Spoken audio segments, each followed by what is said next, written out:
हाँ देखिए, अब समझेंगे। अब मतलब कि आपका अभी तक का न्यूमेरिकल टॉपिक ख़त्म हो गया है ना। जैसे कि इसमें अभी थियरी कहाँ कुछ पढ़े, थियरी छोटा सा थियरी पढ़े हैं। क्या थियरी पढ़े हैं कि भाई बिल्डिंग एस्टीमेट निकालने की कितनी विधियाँ हैं, कितनी विधियाँ हैं बताइए? 3 विधियाँ है ना। कौन कौन सा? लॉन्ग वॉल, सेंट्रल लाइन और क्रॉसिंग मेथड। ये छोटा है ना, नहीं सिलेबस में नहीं क्रॉसिंग मेथड। तो 3 है। तो ये छोटा सा थियरी था, उसके बाद पूरा हमको न्यूमेरिकल ही करना था। उसके बाद हम रोड पढ़े, रोड में पढ़ा है रोड एस्टीमेट निकालने की कितनी विधियाँ हैं? 3 है, 2 ही पढ़ाए हैं। Mid depth method, mean sectional area method, ये दोनों सिलेबस में है। बाकी प्रिज्मोइडल मेथड है ना। तो थोड़ा थियरी लिखवाया, उसके बाद न्यूमेरिकल। फिर रेट एनालिसिस में थोड़ा सा बताया कि रेट एनालिसिस होता क्या है, उसके बाद न्यूमेरिकल। लेकिन अब हमको ज़्यादा क्या, अब 99% थियरी आएगा, 1% उसी में छोटा छोटा न्यूमेरिकल आता है। अगर न्यूमेरिकल आज के बाद न्यूमेरिकल आपको नहीं समझ आता है कोई बात नहीं, तो अब हम समझेंगे बस थियरी। और देखिए सबसे पहले समझेंगे कि एस्टीमेट आपको पता है किसे कहते हैं? किसे कहते हैं एस्टीमेट? किसे कहते हैं भाई? कि जब कोई काम करने जा रहे हैं, कोई स्ट्रक्चर बनाने जा रहे हैं, तो उसको बनाने से पहले मोटा मोटा हमको देख लेना कितना खर्चा आ रहा है, वही क्या कहलाता है? एस्टीमेट कहलाता है ना। तो एस्टीमेट बनाते क्यों हैं भाई, इसका पर्पज़ क्या है? तो एस्टीमेट इसलिए पहले चैप्टर का हाँ ये सब शुरू का है, हम सब छोड़े हुए हैं, सब निपटा देंगे। हम कल देख रहे थे, सोच रहे थे इतना। नहीं छोड़ेंगे हम कुछ नहीं, 1 हफ्ते का टाइम लगेगा पूरा। देखिए इसलिए हम इसको छोड़ देते हैं। अब हम समझेंगे पर्पज़ ऑफ एस्टीमेट बनाते क्यों हैं। अभी हम शुरू में ही बताते हैं कि एस्टीमेट बनाते क्यों हैं, तो आपको तो पता नहीं था कि एस्टीमेट आखिर में हम बनाएंगे कैसे। लेकिन अब सारा आपके माइंड में घूम रहा होगा। पहले कोई भी स्ट्रक्चर रहेगा, उसका क्वांटिटी निकाल देंगे, फिर उसका रेट एनालिसिस निकाल देंगे, एस्टीमेट बन गया। ये सिंपल था। इसलिए हम शुरू में बताते तो सोचते ना कि आखिर में कैसे बनता होगा एस्टीमेट, एक्चुअल में क्या है। लेकिन अब कोई दिक्कत नहीं, आपको बनाना आ गया एस्टीमेट। आज सेम वैसे ही बनता है, लेकिन ये होता है कि थोड़ा प्रैक्टिस की ज़रूरत पड़ती है। एस्टीमेट जैसा बनाए, रेट एनालिसिस हो गया, क्वांटिटी एकदम वैसा ही निकलता है। देखिएगा अब एस्टीमेट क्यों बनाते हैं भाई, समझिए। मान लेते हैं क्या हो गया, एक घर मतलब एक प्लॉट है ना। अब इतने दूर में क्या बनाना है, इतने दूर में आपका घर बनाना है, समझ रहे हैं। अब भाई मान लेते हैं कि आपके पास विपुल कितने रुपए है आपके पास, मान ले रहे हैं कि 15 लाख रुपए है। 15 लाख में चाहते हैं इतना घर बनाना है ना। तो मान लेते हैं बनाए घर, आए मेरे पास, तो हम क्या हुआ, मेरे पास नहीं है अपने ही, क्या हुआ ओए क्या हुआ, इस तरह पूरा अपना डिज़ाइन कर लिए। यहाँ लैट्रिन रहेगा, यहाँ बाथरूम रहेगा, किचन रहेगा, यहाँ झालर लगवाएंगे, वो तो इंटीरियर डिजाइन आ गया पहले। सब कुछ है ना। अरे जो भी हो, मतलब माइंड में सोचे ना कि 2 रूम रहेगा, 2 किचन रहेगा, भाई 2 भाई हैं लोग, 2 किचन रहेगा, गेस्ट रूम रहेगा, 2 सीढ़ी रहेगा, 4 बाथरूम लैट्रिन रहेगा, जो भी हो अपना माइंड में बनाए हुए हैं। फिर किचन में और उसमें बाथरूम में टाइल्स लगवाएंगे, गेस्ट रूम में संगमरमर का फर्श बनवाएंगे है ना, बढ़िया वाला पेंट करेंगे। जो भी आपके माइंड में है सब कर रहे हैं। 15 लाख रुपए बनाना शुरू किए, अब बनाते बनाते गए, छत का ढलाई होने वाला है, तब तक पैसा ख़त्म। मेन चीज का अब क्या करेंगे, अब लोन लेंगे, मेरे पास फ़ोन करेंगे कि 2 लाख दे दो, फिर उनको फ़ोन करेंगे 1 लाख दे दो, है ना। लोन लेना पड़ेगा, फिर दिक्कतें बहुत सारी आएंगी, पैसा नहीं रहेगा, बहुत सारी दिक्कत है ना। अब वही यदि आप मेरे पास आए होते, कहे होते कि सर जी इतना मेरा घर है, थोड़ा एस्टीमेट बना के बता दीजिए कितना पैसा लगेगा, तो हम कह देते ना कि इतने बड़े में जब इतना बनवाएंगे, ये लगाएंगे तो 20 लाख रुपए लगेगा भाई। तो आप कहेंगे अरे 20 लाख, तब 1 साल 6 महीने रुक जाते हैं, 20 लाख का इंतज़ाम कर लेते हैं। या फिर कहेंगे नहीं मेरा अगले महीने शादी है तो बनवाना ज़रूरी है, तब क्या कहेंगे कि सर जी ऐसा करते हैं, संगमरमर के फर्श को हटाते हैं,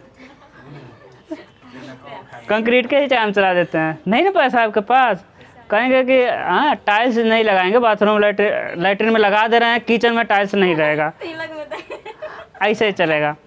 सोचेंगे नहीं सोचेंगे, मतलब कि आप सोच रहे हैं 2 सीढ़ी, तो आप कहेंगे 2 सीढ़ी नहीं बनेगा, एक बना के छोड़ दे रहे हैं, बाद में कभी बन जाएगा, है ना। तो 2 रूम मतलब कि मान ली 3 रूम था, तो कहेंगे 3 रूम नहीं, उसके बीच के दीवार को हटाते हैं, बड़ा सा हॉल बना दे रहे हैं, बाद में दीवार चला दें। कुछ भी करके आपको इसको 15 लाख तक कम ला देंगे, मिलजुल के ला दिया जाएगा। तो एस्टिमेट बनाने से क्या फ़ायदा है, बीच में फंसने का काम नहीं रहेगा। फिर आपको पता चलेगा कि बहुत सारे फ़ायदे हैं इससे, समझ गए। तो लिखिएगा, एस्टिमेट का डिफिनेशन तो बहुत पहले लिखवा दिए थे, अब लिखिएगा पर्पज ऑफ एस्टिमेट। एस्टिमेट को लिखवाइए ना। लिखिए एस्टिमेट, लिखिए किसे कहते हैं।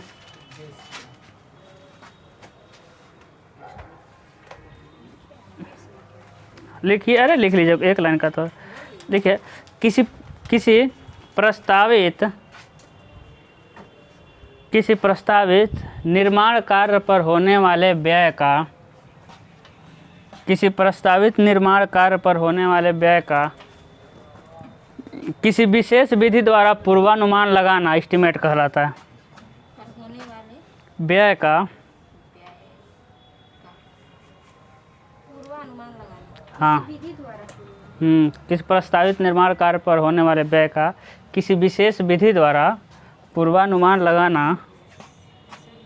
अरे कोई बात नहीं, सेम यही डिफिनीशन लिखवाएंगे। डिफिनीशन है, किसी विशेष विधि द्वारा पूर्वानुमान लगाना एस्टिमेट कहलाता है।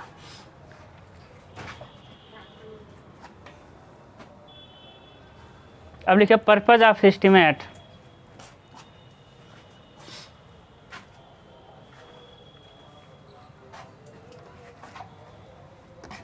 पर्पज ऑफ एस्टिमेट, और सब जगह ये पहले चैप्टर से थ्योरी से शुरू होता है, हम पहले न्यूमेरिकल ख़त्म करते हैं, उसके बाद थ्योरी पे आते हैं। पर्पज ऑफ एस्टिमेट कहिएगा, बता दीजिए कौन सा चाहिए। पर्पज ऑफ एस्टिमेट लिखिए, एस्टिमेट बनाने के निम्न उद्देश्य होते हैं। एस्टिमेट बनाने के निम्न उद्देश्य होते हैं।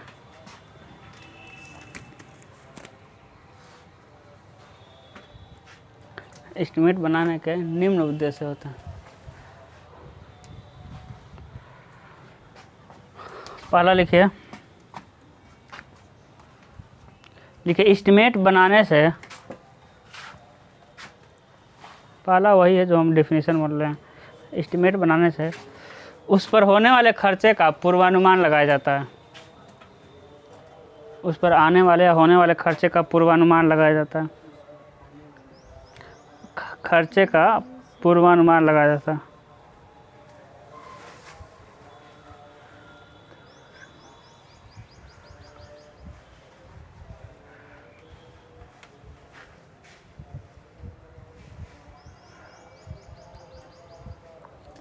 दूसरा लिखिए, एस्टिमेट बनाने से एस्टिमेट बनाने से यूज होने वाले, प्रयोग होने वाले सामग्री का पता चलता है। भाई एस्टिमेट बनाएंगे तो पता नहीं ये लगेगा, उसका लिखेंगे ना। एस्टिमेट बनाने से प्रयोग होने वाले सामग्री का पता लगाया जाता है।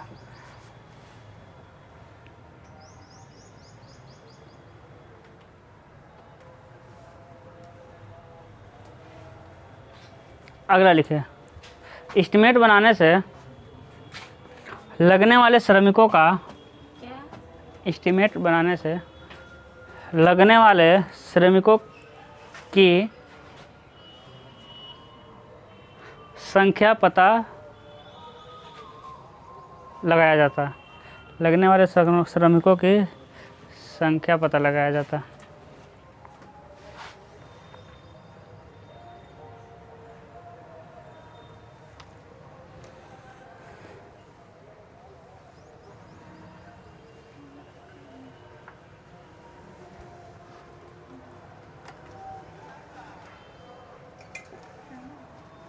बहुत ज़्यादा ठंडा है, नहीं ठीक है।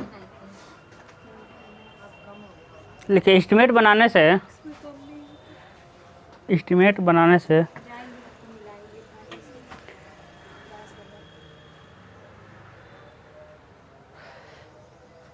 स्पेसिफिकेशन में दी गई, अब स्पेसिफिकेशन माने विशिष्टियाँ, अब एक चैप्टर ये विशिष्टियाँ, अभी हम बता देंगे क्या है। स्पेसिफिकेशन में दी गई विशिष्टियों के अनुसार गुणवत्ता रखी जाती है। के अनुसार गुणवत्ता रखी जाती है। अब देखिए विशिष्टियाँ चैप्टर है, ठीक है, हमको अभी कम से कम 5-6 चैप्टर पढ़ाना है, 5-6 नहीं 4 तो होगा। हाँ अभी दोबारा बोल दीजिए। के अनुसार क्या है बोले थे? विशिष्टों के अनुसार गुणवत्ता रखी। हाँ विशिष्टियों के अनुसार गुणवत्ता रखे जाते हैं। और देखिए विशिष्टियाँ मतलब होता है कि जब एस्टिमेट आता है तो उसके साथ आपका पेज आता है, वो कहेगा कि स्टैंडर्ड साइज हाँ वो कहेगा कि जो सीसी होगा 1 संबंध है 2 संबंध है 4 से होगा, वो कहेगा 1 हफ्ता तराई करेंगे, वो सब अच्छे से कहा रहेगा कि ऐसा ऐसा होगा, हम चैप्टर पढ़ेंगे तो समझेंगे इसको, ठीक है। अगला लिखिए, अगला लिखिए का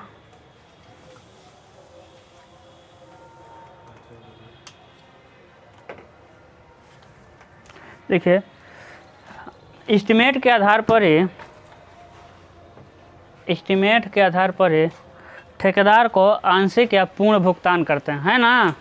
तो एस्टिमेट बना रहेगा तो ठेकेदार को अपना हिसाब से पैसा देते रहेंगे, आधार पर ठेकेदार को आंशिक या पूर्ण भुगतान करते हैं। ठेकेदार कॉन्ट्रैक्टर आंशिक या पूर्ण भुगतान करते हैं। आंशिक क्या होता है? मतलब आपका घर बनाने में 10 लाख लगेगा तो 10 लाख उसको एक ही बार दे दीजिए, छोटा थोड़ा थोड़ा वो फाउंडेशन बनाएगा तो फाउंडेशन का पैसा दे दीजिए, ऐसा। आंशिक या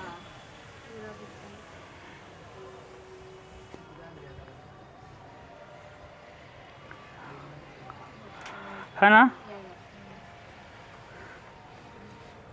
चलिए एस्टिमेट हो गया। अब देखिए कॉस्ट किसे कहते हैं, कॉस्ट किसे कहते हैं। देखिए 3 वर्ड है। पहले इस चैप्टर का नाम, इस बुक का क्या नाम था, एस्टिमेटिंग, कॉस्टिंग एंड इवेल्युएशन है था, वैल्यूएशन।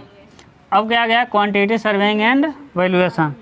अब बताइए एस्टिमेट हो गया, समझ लिए भाई। एस्टिमेट क्या, अनुमान लगाए हैं।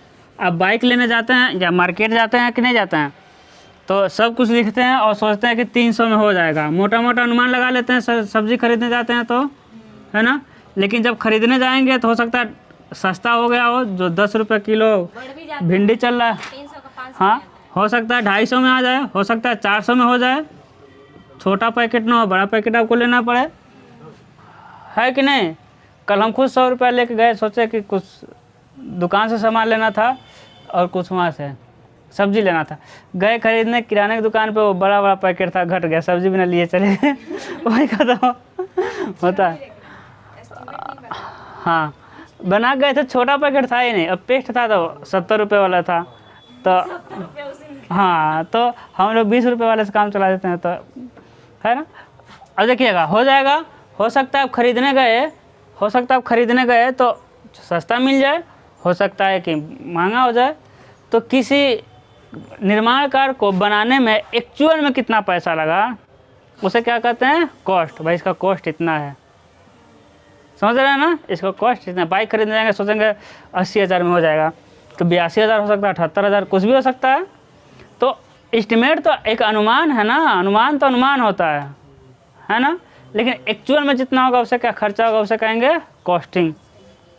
बाइक खरीद के लेके आ गए, अब 10 दिन बाद उसी बाइक को बेचेंगे तो जितना खरीदे हैं उतना मिलेगा नहीं, तो 10 दिन बाद उसकी वैल्यू क्या है, ओए वैल्यूएशन। अब घर का बनाने से पहले एस्टिमेट बनाया, उसके बाद जितना पैसा लगाए घर बना, कॉस्टिंग का है।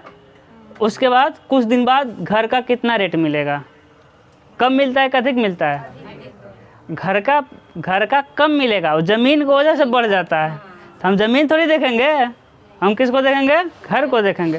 क्योंकि घर जितना पुराना होगा टूट फूट होता जाएगा। तो घर का 10 लाख में बनाए, लेकिन उसका 10 साल बाद वो मतलब 8 ही लाख 5 लाख मिलेगा, लेकिन ज़मीन को वजह से उसका रेट क्या हो जाता है, बढ़ जाता है। तो हमको ज़मीन नहीं देखना। तो कुछ दिनों बाद उसकी वैल्यू मतलब कितना पैसा मिल रहा है उसे क्या कहते हैं, वैल्यू। तो वैल्यूएशन चैप्टर ही है ना। अब थियरी पढ़ना थोड़ा समझ आ रहा है ना। हाँ अब जैसे न्यूमेरिकल में क्या समझाएंगे, न्यूमेरिकल एक फार्मूला बता देते हैं, उसी पर लिखते हुए चले जाते हैं, है ना। तो लिखिए कॉस्टिंग, लिखिए कॉस्टिंग लिखिए भाई 11 बजे तक। तो आपका आज लिखने वाला है ना, इसीलिए बोल रहे हैं। नहीं, ड्राइंग तो बनाने वाला था। सर वीडियो कॉल करिएगा, ग्रुप में लिखवा दीजिएगा, हम लोग पंखे लगाएंगे। कहेंगे अरे सर लाइट नहीं है क्या, काले दिख रहे हैं। कोई बात नहीं, हम लोग को तो पता ही है क्या लाइट हम लोग से क्या है। ठीक है, लिखिए बस ये लिख लीजिए, यही लिख के जाइए, ये लिख के चले जाइए, लिखिएगा। सर अभी 10 ही बज रहा है। कहाँ से देख रहे हो? देखो तो कितना लंदन का टाइम कौन चल रहा है? बोलिए बोलिए, देखिए, एग्जाम के टाइम में फोन किसी निर्माण कार्य को पूरा होने कोई निर्माण कार्य पूरा होने के बाद, कोई निर्माण कार्य पूरा होने के बाद कंस्ट्रक्शन वर्क कंप्लीट होने के बाद उस पर खर्च हुए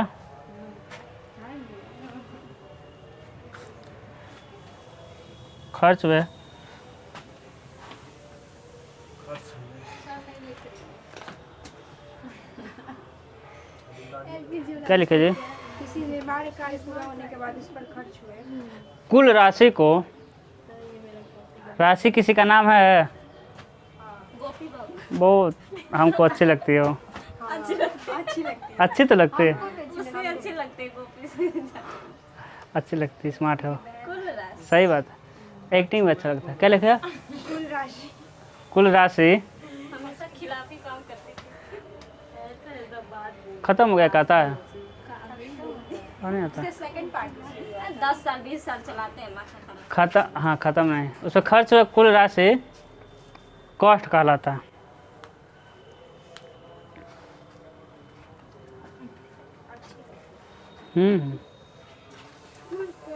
मर गई तो उसके बाद देखने का मन लगा, वो ठीक थी ना पूरा एकदम। कॉस्ट कहलाता है, लाइन छोड़ के लिखिएगा, लिखिए कॉस्ट का मान, और लिखिए भाई कॉस्ट का मान, कॉस्ट का मान एस्टिमेट के बराबर,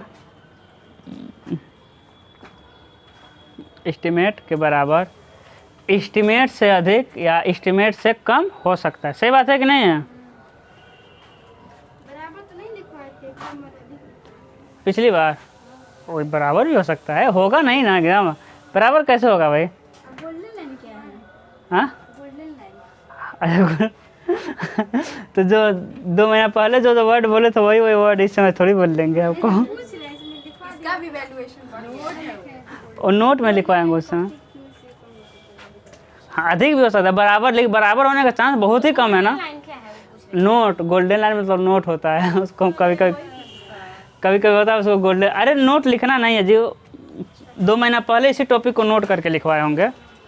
हो गया, चलिए अब कल ही लिखवाएंगे, तब आप लोगों का चेहरा बता रहा है।